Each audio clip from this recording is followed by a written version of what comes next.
de hablar de la ciberseguridad en los gobiernos y que hay que estar atentos a este tema porque la tecnología continúa avanzando y cada vez los ciberdelitos son más comunes. Vamos a hablar de esto con Nicolás Estiga, especialista en tecnología para gobiernos y empresas. Hola Nicolás, ¿cómo estás? Un placer. Paz, ¿cómo estás? Buenas tardes, un placer. Bueno, es necesario, ¿no? Tomar recaudos para prevenir tanto en los gobiernos como en las empresas los ciberdelitos, porque cada vez cobran más fuerza y esto puede traer pérdidas millonarias, tanto para una empresa como para un gobierno. Nicolás, ¿qué recaudos se pueden tomar a primera instancia? Bueno, lo primero, Paz, es entender Sí, que también vivimos en una época donde estamos en pleno auge del ciberdelito, ¿no? claro. Y pensemos que tenemos el 60% de los municipios argentinos que está dejando la puerta abierta y sin llave. Y la pregunta no es si van a ser víctimas de un ciberataque, sino cuándo van a ser víctimas Claro. de un ciberataque, porque, listo, estamos en pleno auge.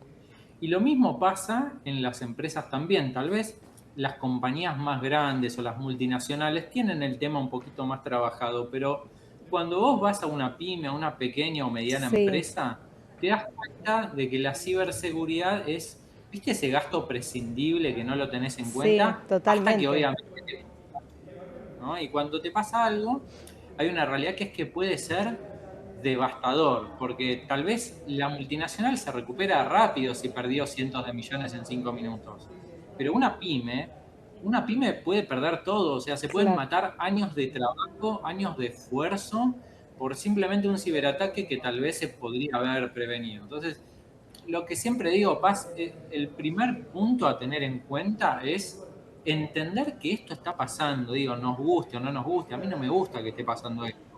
Pero digo, no maten al emisario, es algo Claro, que está claro. pasando de verdad.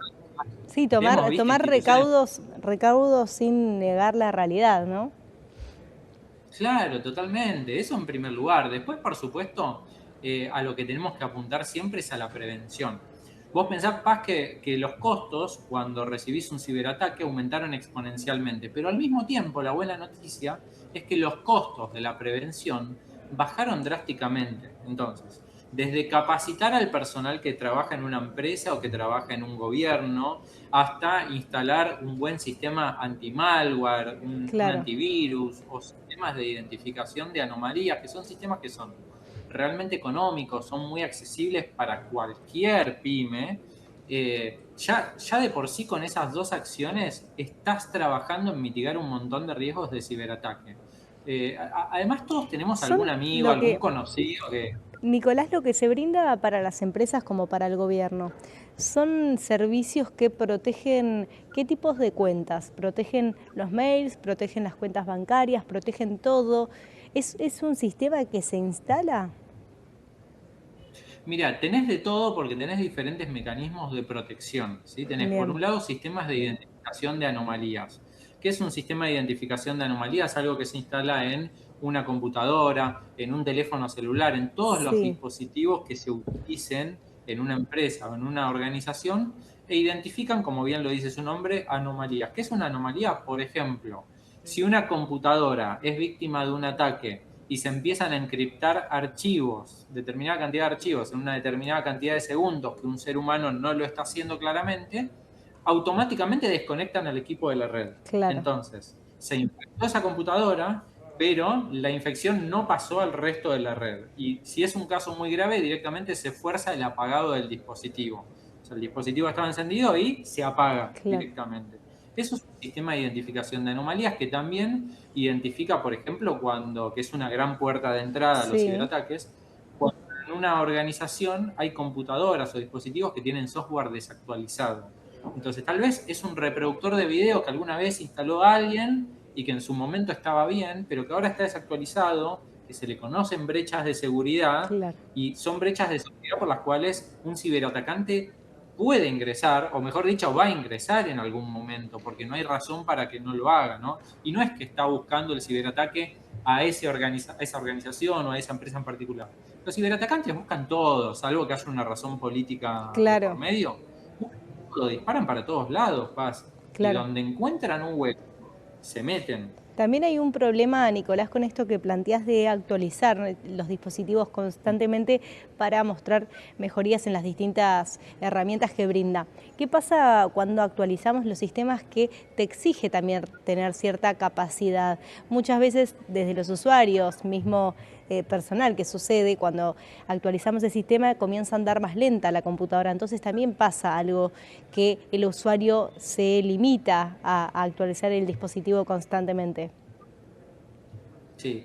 Bueno, lo que pasa es que ahí tenemos que hacer, quienes nos dedicamos a esto, a la implementación de tecnología en organizaciones, Sí, tenemos que hacer un trabajo educativo importante porque hay algo que fue cambiando en los últimos tiempos, que es que antes tal vez necesitabas contar con un área de ciberseguridad para poder protegerte y eso era costoso porque un sueldo de un profesional de la ciberseguridad es un sueldo que no es bajo, claro. ni hablar si tenías que incorporar más cantidad de personas. Hoy eso ya no es así. Hoy, por ejemplo, una organización que tiene a una persona de sistemas a cargo que no es especialista en ciberseguridad puede contar con un software que está incluso asistido por inteligencia artificial que lo Claro, orienta en las decisiones que tiene que tomar sobre, por ejemplo, qué software actualizar y qué software no es tan crítico actualizarlo. Entonces, si tenés, por ejemplo, 40 dispositivos, te dice, mira, tenés todo este software para actualizar, ¿sí? Pero si se te complica, te recomiendo empezar por acá, que es lo más crítico, ¿sí? claro. Eso antes, no sé, digamos, la única forma de hacerlo era con un profesional de ciberseguridad, que por supuesto siempre es recomendable tenerlo, pero hay una realidad que abarca todas las pymes de Argentina, yo hablo de los municipios, por ejemplo. La mayoría de los municipios no son los del conurbano, son municipios pequeños Claro, que no tienen el presupuesto para un profesional de ciberseguridad abocado 100% a esto. Bueno, hoy existen tecnologías que son mucho más eficientes, que te orientan, que te dicen, actualiza por acá, actualiza por allá. Entonces ya no te llevan a la actualización por la actualización misma. Te claro. orientan. Y eso es lo que cambió en los últimos tiempos, impulsado también por la inteligencia artificial. Esto hay que decirlo porque realmente es interesante. Movió mucho la aguja en la ciberseguridad también. Totalmente. Y con respecto a las aplicaciones de criptomonedas, que también hay gente que invierte cierto dinero, ¿también tienen que tener este tipo de seguridad? Sí, hay que entender que es una muy buena pregunta, ¿sabes por qué? Porque uno a veces piensa que la ciberseguridad tiene que ver con los ciberataques solamente. Y a veces la ciberseguridad también tiene que ver con otros factores. Por ejemplo, vos tenés información en un data center y el data center se prendió fuego. Bueno, vos de eso necesitas tener un backup y redundancia en Claro, otro servidor, otra ubicación geográfica. Y cuando vas a operar, sea con criptomonedas o con cualquier activo financiero, con una billetera virtual, con lo que fuera, es importante capacitarse en qué mecanismos de protección vas a utilizar. ¿Vas a utilizar el doble factor de autenticación? Es más, te doy un ejemplo, Paz. En el WhatsApp vos podés configurar un código de recuperación que mira, solamente lo conocés vos. De tal manera que si te hacen una clonación de tarjeta SIM, ¿sí? O sea, si se hacen pasar por vos, toman una tarjeta SIM de un operador de telefonía móvil y tratan de recuperar tu cuenta de la billetera virtual o del banco y quieren utilizar como método de identificación a WhatsApp, como método para recibir el sí, código inicial, no lo van a poder hacer, porque para robarte el WhatsApp claro, van a necesitar tu código que solamente lo tenés vos. Eso es el doble factor de autenticación en WhatsApp. Lo mismo en las diferentes aplicaciones, billeteras virtuales, claro. bancos, exchange de criptomonedas, siempre doble factor de autenticación y sobre todo estar atento. Digo, recibo un correo electrónico que me manda a un lugar que me pide usuario y contraseña. Bueno, ¿cómo es la dirección de esa página? Claro, ¿Es? ¿No es? De la duda, no metas ningún dato, no bien, pongas tu contraseña en ningún lado, perfecto, preguntale a alguien. clarísimo, Nicolás, gracias por estar en comunicación. Un placer, Paz, un saludo para todos. Hasta luego.